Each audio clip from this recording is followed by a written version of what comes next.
덮으소서 이렇게 청원할 때 그 청원에 대해서 보아스가 이렇게 답을 합니다. 두려워하지 말라. 내가 내 말대로 내게 다 행하리라. 이렇게 좋은 응답을 받게 되었습니다. 이 보아스의 응답, 이 보아스가 이렇게 응답을 하게 된 이유는 룻이 자신에게 한 청원이 이기적인 목적이 아니었기 때문에 그랬습니다. 그리고 시어머니와 그 가문을 위한 것이었기 때문에 보아스는 그 청원을 기쁘게 받아들였죠. 그래서 성경은 보아스를 유력한 자로, 그렇죠? 그리고 룻을 현숙한 여인으로 이렇게 소개를 함으로써 제가 저번 주에 말씀드렸죠? 현숙한, 유력한, 똑같이 하일이라는 단어를 쓴다고 제가 말씀드렸는데 둘 다 용감한이라는 의미를 가지고 있다고 말씀드렸습니다. 이렇게 용감한 두 사람이 은혜 가운데 만났다라는 걸 하나님이 알려주고 계신 거예요. 그러니까 이 둘은 천생연분과 같은 사이였다. 이런 것들을 성경은 우리에게 알려주고 있는 겁니다. 그렇지만 보아스가 허락했다고 해서 그 결혼이 급격히 진행될 수는 없었습니다. 왜냐하면 이 엘리멜렉의 가문에는 더 가까운 친척, 기업을 물을 더 가까운 친척이 있었기 때문에 그랬습니다. 그렇기 때문에 그 사람, 그 기업 물을 더 가까운 친척이 그걸 포기해야만 보아스와 룻의 관계가 더 앞으로 진전할 수 있는 그러한 상황이었습니다. 그렇기 때문에 보아스는 룻에게 자신이 그 친족을 직접 만나서 한번 이야기를 해보고 확인을 해보고 그 일을 진행하겠다 이렇게 이야기를 하고 그리고 그때까지는 룻이 밤에 몰래 찾아온 것이 소문이 나지 않게 하기 위해서 비밀을 온전히 지켜주고 있는 모습 그런 모습을 보여줬습니다. 그리고 이제 시어머니와 룻이 이제 앞으로 어떻게 될지 한번 지켜보자 라는 이야기로 지난주의 말씀을 마무리했습니다.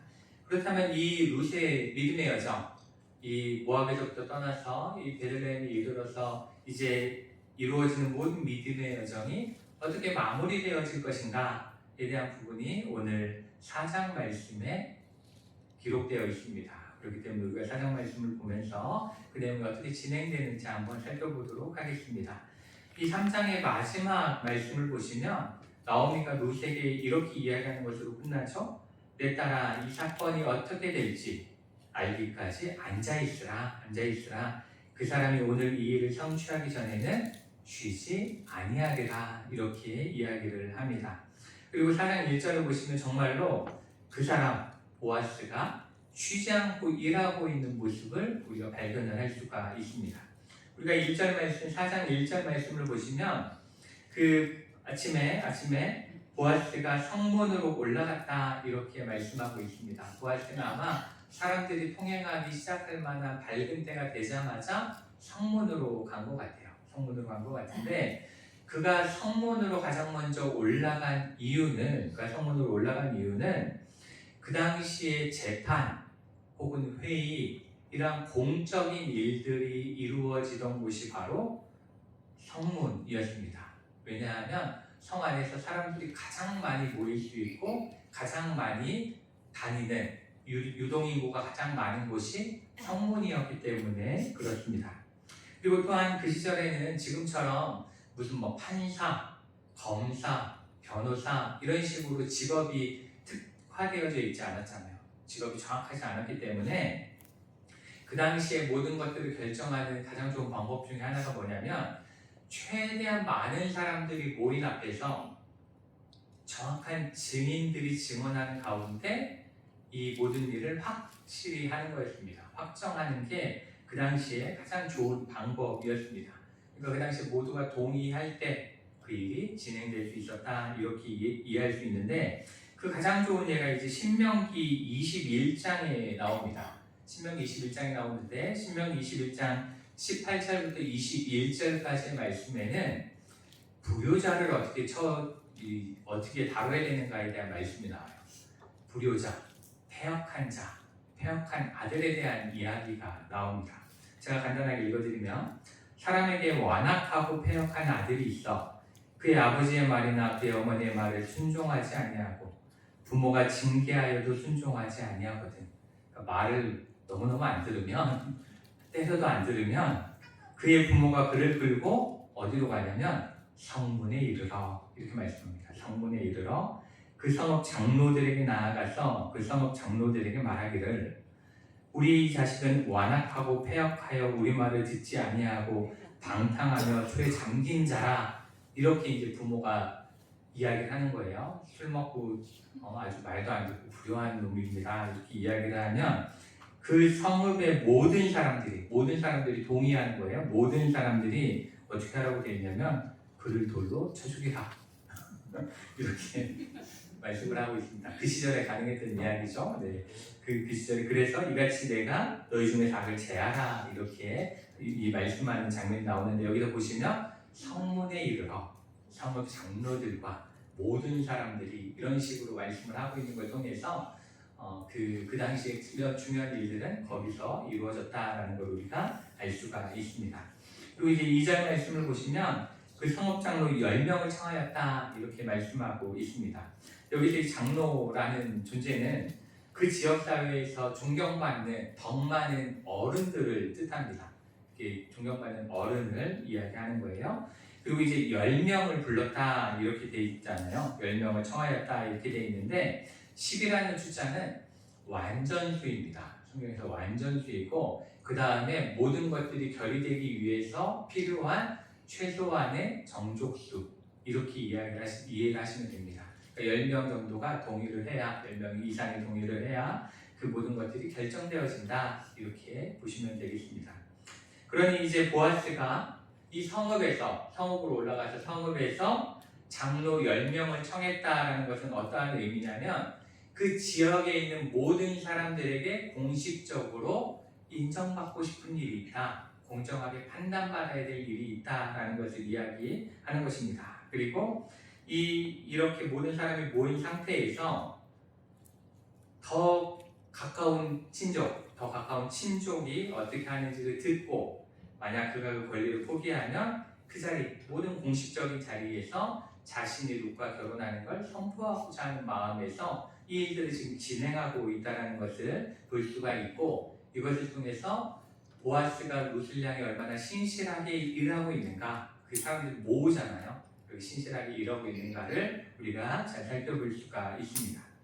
그리고 1절을 다시 한번 보시면 1절을 보시면 보아스가 성문으로 올라가서 거기 앉아있더니 라고 한 다음에 바로 이어서 뭐라고 써있냐면 마침이라는 단어가 나오고 보아스가 말하던 기업 물을 자가 지나가는지라 마침 그 사람이 이렇게 지나가고 있었다 이렇게 말씀하는데 여기서 다시 한번 우리가 1장에서 함께 나누었던 마침으로 일하시는 2장에서 함께 나눴죠. 마침으로 우연히 이렇게 일하신 하나님을 발견하게 됩니다. 그 보아스가 그곳으로 나아갔을 때 그 사람이 마침 있었던 것처럼 보이지만 그 뒤에는 하나님의 일하심이 있다라는 것을 이렇게 알려준다라고 제가 마침에 대한 단어를 설명할 때 말씀을 드렸는데 이렇게 하나님은 우리가 하나님 보시기에 옳은 일을 행할 때에 신실한 사람 그 길들로 인도하신다라는 것을 우리에게 알려주고 있는 것입니다. 이렇게 우리에게는 마침, 우리에게는 우연이지만 그 가운데에는 언제나 하나님의 간섭하심이 있다라는 걸 우리가 이 말씀을 통해 깨닫게 됩니다. 그렇기 때문에 우리는 그냥 운이 좋았네 혹은 살다 보니 이런 일이 다 있네 이렇게 하면서 무심코 지나갈 수 있는 일이지만 그 안에는 언제나 하나님의 선하신 계획이 함께하고 있다라는 것을 우리는 언제나 기억할 수 있고 그럴 때 우리가 하나님의 은혜에 감사할 수 있다는 걸 언제나 기억하신 저 여러분 되시길 축복합니다. 그래서 이제 성문 앞에는 다 모였습니다. 보아스, 그렇죠? 보아스가 있고 그 다음에 보아스보다 더 엘리멜렉 이 가문에 더 가까운 친족이 있고 그 다음에 그 문제에 대해서 판단하고 증인이 되어야 이제 이것이 정확하게 결정이 나니까 증인이 되어줄 장로 10명까지 그러니까 정당적인 법적 절차가 이루어질 수 있게 할 모든 사람들이 한 자리에 모였습니다. 이렇게 모이게 되었는데 그때 이제 그 보아스가 그 기업 물을 자에게 이야기하는 게 3절 4절에 먼저 등장을 합니다. 우리가 3절 4절 말씀을 한번 보시면 한번 3절 4절 함께 한번 읽어볼까요? 함께 읽겠습니다. 보아스가 그 기업 물을 자에게 이르되 모압 집안에서 돌아온 나오미가 우리 형제 엘리멜렉의 소유지를 팔려함으로 내가 여기 앉은 이들과 내 백성의 장로들 앞에서 그것을 사라고 내게 말하여 알게 하려 하였노라. 만일 내가 물으려면 물으려니와 만일 내가 물으지 아니하려거든 내게 구하여 알게 하라. 내 다음은 나요 그 외에는 물을 자가 없느니라 하니 그가 이르되 내가 물으리라 하니라. 아멘. 이 말씀 보시면 아주 심각한 문제가 나타나게 됩니다. 보시면 보아스는 이 기업 물을 자가 나 안 할 거야 이렇게 이야기할 거라고 생각을 하고 다 모았어요. 그렇죠? 근데 이 사람이 뭐라고 마지막에 이야기해요? 그가 이르되 내가 물으리라 이렇게 이야기하는 거예요. 그러니까 모든 계획이 다 차질이 생긴 것처럼 보입니다. 그런데 여기서 우리가 한 가지 생각해 볼 수 있는 건 이 사람, 이 가까운 친족은 왜 자신이 그 기업을 물으겠다고 했던 걸까에 대한 부분을 우리가 좀 살펴볼 필요가 있습니다. 그리고 그 이유는 바로 이 사람이 이 일들에 대해서 자신이 하겠다고 한 이유가 바로 이제 나오미가 죽고 나면 그 모든 재산이 자신의 것이 될 거다라는 이 이율배반적인 생각이 있었기 때문에 이 일을 행한 겁니다. 그러니까 이 말씀을 이해하기 위해서 우리가 몇 가지 이해해야 되는 이 당시의 관습이 있는데, 첫째로 우리가 알아야 될 것은 나오미에게는 재산을 물려줄 아들이 없었습니다. 그렇죠? 아들이 없고 룻도 아들이 없었습니다. 그렇기 때문에 기업을 물려줘도, 이 사람이 기업을 물려줘도 나오미가 죽은 이후에는 이 땅을 물려받을 아들이 없기 때문에 당연히 자신의 것이 되는 거예요. 그렇죠? 그렇기 때문에 자신에게는 손해날 게 하나도 없고 이 땅을 소유할 이 기회가 도리어 된 거죠. 그리고 이것을 좀 더 잘 이해하기 위해서는 이 이스라엘 사람들이 가지고 있던 땅에 대한 생각을 다시 한번 우리가 좀 살펴봐야 되는데, 제가 몇 번 말씀드렸죠. 이스라엘에서 이 땅의 개념은 영원히 소유하는 개념이 아닙니다. 그렇죠? 하나님께서 소유자는 하나님이시고 그 땅은 그 자손들에게 쓰도록 허락하신 거예요. 그 땅을 배분해 주신 겁니다. 그렇기 때문에 그 자손만 그 땅에서 영원히 계속 살면서 그 땅을 유지할 수 있는 자격이 있는 거예요. 그렇기 때문에 땅을 어쩔 수 없이 팔아야 되는 경우가 있잖아요. 우리가 먹고 살아야 되니까, 우리가 지금 일할 수 있는 사람이 없으니까 이렇게 해서 땅을 팔아야 되는 경우가 생길 때 그 땅값을 매길 때 어떤 근거로 땅값을 매기느냐? 우리는 땅값을 매길 때 뭐가 중요해요? 학분이 중요하죠. 그렇죠? 역세권인지가 중요하고, 그 다음에 땅값이 앞으로 얼마나 오를지에 대한 기대치, 이런 것들이 대체적으로 작용을 해서 땅의 값어치가 매겨집니다. 그러니까 강남, 명동 이런 데 땅값이 비싼 거죠. 그렇지만 이 당시에 땅값을 매기는 기준은 희년이 기준입니다. 희년인데 이게 뭐냐면, 희년이 뭐냐면 하나님께서는 50년 사이에 이런저런 일들이 있어서 땅도 사고 팔고 때로는 종도 되고 뭐 이런 일들이 있을 수 있어요. 근데 그 모든 것들이 50년이 7안식년, 그러니까 7년씩 7번, 77에 49, 그 다음 해가 희년이에요. 50년이 되는 해가 희년이 되는데, 이 희년이 되면 모든 것이 다시 처음부터예요. 그러니까 영어로 표현하면 리셋된다고 표현하죠. 처음부터 다시 시작되는 겁니다. 그러니까 땅을 내가 샀어요. 근데 희년이 되면 다시 돌려줘야 돼, 그 사람에게. 아무 조건 없이 돌려줘야 되고, 내가 이 사람을 종으로 얻었어요. 근데 50년이 되면, 희년이 되면 이 종도 자유인으로 풀어줘야 되는 겁니다. 그게 희년법이에요. 그러니까 땅을 사고 팔 때 이 희년이 얼마나 가까이 남았느냐가 중요한 거예요. 자, 1년 남았는데 50년어치 값어치를 줬다고 생각해 보세요. 완전 손해보고 간 거죠. 근데 50년이 남았는데 1년 값어치를 주고 사면 완전 남는 장사를 하는 거예요. 이런 식으로 모든 가치의 기준은 희년에 맞춰져 있는 거죠. 그렇기 때문에 이 시간이 지나면 땅이라는 건 더 이상 내게 되지 않는 거예요. 남의 것을 내가 샀을 경우에 내 것이 되지 않습니다. 그렇지만 나오미 같은 경우는 아들이 없었기 때문에 나오미가 죽으면 줄 사람이 없잖아요. 그러면 그 땅이 모두 다 자기께 영원히 되는 거예요.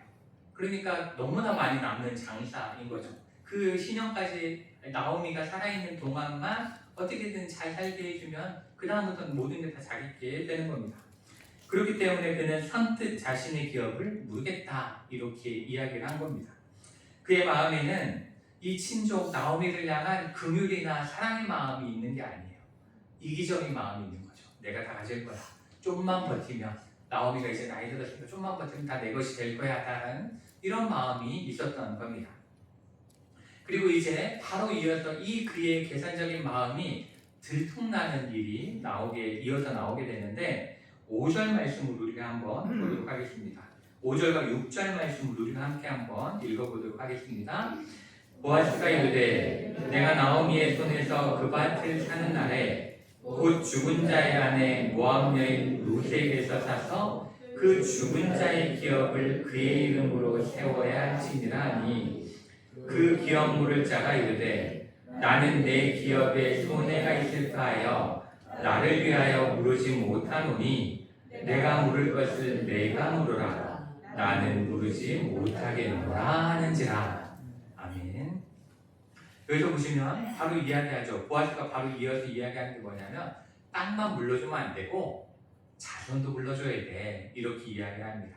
그러면서 이제 저번에 말씀드렸던 자녀에 대한 그 기업 물음에 대해서 이야기를 하는 거예요. 그런데 이렇게 해서 자손을 물러주게 되면 뭐가 문제가 되냐면 이제 자신이 룻과 이제 동심을 해서 아들을 낳아줘야 되잖아요. 기업을 물러주려면 아들을 낳아주면 자신의 씨로 아들을 낳은 거예요. 그럼에도 불구하고 그 아들은 누구의 아들이 되는 거냐면 엘리멜렉과 말론의 아들이 되는 거예요. 그 씨를 준 사람의 아들이 아닌 거예요. 그 다음에 더 큰 문제는 뭐냐면 나중에 이제 나오미가 죽으면 그 기업이 누구한테 가냐면 이 아들한테 가는 거예요. 자신하고는 아무 상관이 없어요. 이 기업의 아들이 되는 겁니다. 그렇기 때문에 이 땅에 대한 것과 자손에 대한 모든 것이 다 넘어가니까 자신에게 남는 게 아무런 이윤이 없는 거예요. 그러니까 나는 도저히 못하겠다 이렇게 지금 선언을 하고 있는 거예요. 나한테 득도 안 되는 거. 여기 보시면 본인이 입으로 이야기하잖아요.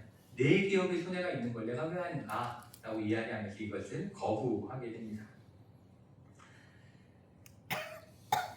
근데 이 말씀 속에서 우리가 한 가지 발견할 수 있는 건 뭐냐면 하나님께서는 이스라엘 백성들이 서로 사랑하며 서로 위해주며 서로의 어려움들을 도와주며 살아가게 하기 위해서 율법을 만드신 거고 고엘도 그러한 율법 중에 하나입니다. 그렇죠? 그 기업의 땅이나 그 기업의 사람이나 혹은 그 기업의 자손이나 이런 것들이 잘 은혜 가운데 이루어질 수 있게 하기 위해서 만들어진 법이 고엘, 기업 물을 자에 대한 법이에요.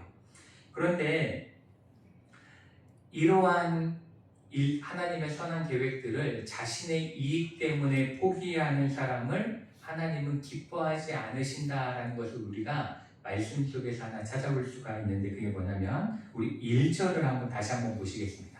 4장 1절을 다시 한번 보시면 잘 보세요.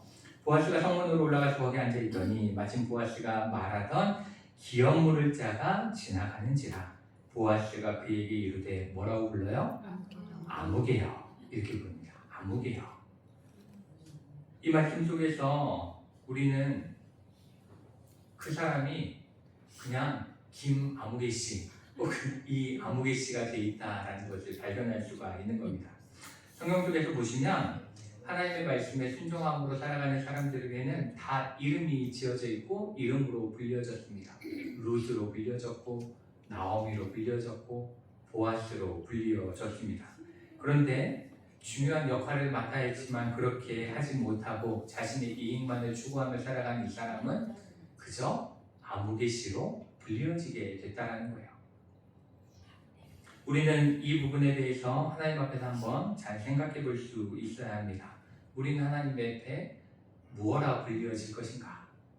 하나님의 선하신 말씀대로 살아감으로 이름으로 불려질지 아니면 그저 하나님께 아무개로 불려질지 우리가 한번 돌아볼 필요가 있는 것 같습니다. 이것에 대한 좋은 예가 마태복음 7장에 나오는데 마태복음 7장 21절부터 23절에 이런 말씀이 있습니다. 그날에 많은 사람이 나더러 이르되 주여 주여 우리가 주의 이름으로 나더러 주여 주여 하는 자마다 다 천국에 들어갈 것이 아니요 다만 하늘에 계신 내 아버지의 뜻대로 행하는 자라야 들어가리라 이렇게 말씀을 합니다. 그러면서 그날에 많은 사람이 나더러 이르되 주여 주여 우리가 주의 이름으로 선지자 노릇하며 주의 이름으로 귀신을 쫓아내며 주의 이름으로 많은 권능을 행하지 아니하였나이까 하리니 그때 내가 그들에게 밝히 말하되 내가 너희를 도무지 알지 못한다. 도무지 알지 못한다. 이렇게 말씀하셨다라는 겁니다. 우리도 교회를 열심히 다니지만 하나님의 뜻대로 살아가지 못하고 하나님의 사랑으로 일하지 못하면 하나님께서 우리를 향해서 아무개시 난 당신을 도무지 알지 못하겠는데요. 이러한 이야기를 들을 수 있다라는 것입니다. 우리는 이 말씀에 집중할 수 있어야 합니다. 그래서 이 아무개시는 자신의 입장을 분명히 전달하면서 신발을 벗어 던집니다. 그렇죠? 이웃에게 주죠. 그럼으로써 이제 기업 물을 자의 그 의무가 저번에 말씀드린 것처럼 기업 물을 자의 의무는 어떻게 행해져야 돼요? 세 가지가 필요하죠. 친족이어야 되고 충분한 돈이 있어야 되고 세 번째 가장 중요한 게 뭐예요? 자발적으로 행해야 된다라고 했습니다. 근데 그 사람이 자발적인 걸 포기했기 때문에 이제 자발적으로 행할 보아스가 그 전면에 나설 수 있게 되었다. 이렇게 볼 수가 있습니다. 그래서 우리가 9절 말씀을 보시면 이렇게 말씀하죠. 보아스가 장로들과 모든 백성에게 이르되 내가 엘리멜렉과 기룡과 말론에게 있던 모든 것을 나오미의 손에서 산 일에 너희가 오늘 증인이 되었고 또 말론의 아내 모하면 룻을 사서 나의 아내로 맞이하고 그 죽은 자의 기업을 그의 이름으로 세워 그의 이름이 그 형제 중과 그곳 성문에서 끊어지게 아니하게 하네 너희가 오늘 증인이 되었느니라. 이렇게 말씀을 하고 있습니다. 이제 모든 사람 앞에서 내가 그 모든 것, 이 기업 물을 자가 포기한 모든 것을 내가 행하겠습니다 라고 이야기하고 공인받게 됩니다. 이렇게 해서 모든 백성과 장로들에게서 보아스와 룻의 관계는 밤에 몰래 만나던 3장의 이 관계가 아니라 이제 모든 사람 앞에서 축복 가운데 혼인하게 되는 공식적인 관계가 되었습니다. 그리고 이렇게 결혼하는 룻을 향해서 모든 백성이 이렇게 축복을 합니다. 그리고 축복에 관한 내용이 11절과 12절에 세 가지로 등장합니다. 세 가지로 등장하는데 첫 번째 축복은 여호와께서 내 집에 들어가는 여인으로 이스라엘의 집을 세운 라헬과 레아 두 사람과 같게 해달라고 축복합니다. 여기서 라헬과 레아는 물론 비라와 실바가 있었지만 그들은 라헬과 레아의 종속되어 있는 종이었기 때문에 이 야곱의 두 아내로 정식으로 두 아내로 볼 수가 있고 그 다음에 12지파의 어머니로 인정받는 사람들이 라헬과 레아였습니다. 그리고 야곱의 이름을 누구로 바꿔요? 이스라엘로 바꾸셨잖아요. 그렇죠? 그러니까 이스라엘과 온 12지파의 어머니가 된다라고 볼 수가 있고 어찌 보면 사라보다도 라헬과 레아가 이스라엘 민족에게 있어서는 그 민족의 어머니라고 볼 수가 있는 거죠. 좀 더 공식적인 어머니라고 볼 수가 있습니다. 이것은 이스라엘 여성에게 있어서는 가장 큰 축복이었을 겁니다. 가장 큰 축복. 우리 선조였던 그 어머니와 같은 축복을 누리기로 원한다. 그것에 대한 축복을 하고 있고 두 번째는 뭐라고 축복하고 있냐면 내가 에브라스에서 유력하고 베들레헴에서 유명하게 하시기를 원한다. 이렇게 말씀하고 있는데 이 말을 원어 그대로 직역을 해보면 뭐라고 되어 있냐면 너로 하여금 내 부요함으로 인하여 큰 영향력을 지니게 하시고 또한 너의 그러한 영향력으로 인하여 내 명성이 널리 퍼지게 하시기를 축복한다. 이렇게 축복을 하고 있습니다. 우리가 이 룻기를 처음부터 봐서 알지만 룻은 모압 땅에서 와서 뭐 하던 사람이에요? 빌어먹던 사람이에요. 그쵸? 땅에 떨어져 있는 이삭 주워서 먹고 살던 아주 가난한 사람이었습니다. 그런데 그녀가 하나님을 믿는 믿음 가운데 살아가니까 어떻게 됐어요? 하나둘씩 채워지기 시작해서 지금 여기서 어떻게 축복돼요? 내 부요함으로 인하여. 부요함으로 인하여. 모든 게 다 채워졌다라는 거죠. 그리고 사람들 앞에서 그저 이렇게 동네에서 이삭 주는 사람 어때요? 얼굴도 안 보일 거예요. 허리 수그리고 이삭만 주우니까. 그렇죠? 영향력이 전혀 없던 사람이지만 큰 영향력을 지니게 되고 그리고 그 영향력으로 인해서 명성이 널리 퍼져나가게 돼요. 모든 이스라엘 민족이 알게 되는 그러한 축복을 받게 되었다라는 것을 말씀하고 있는 것입니다.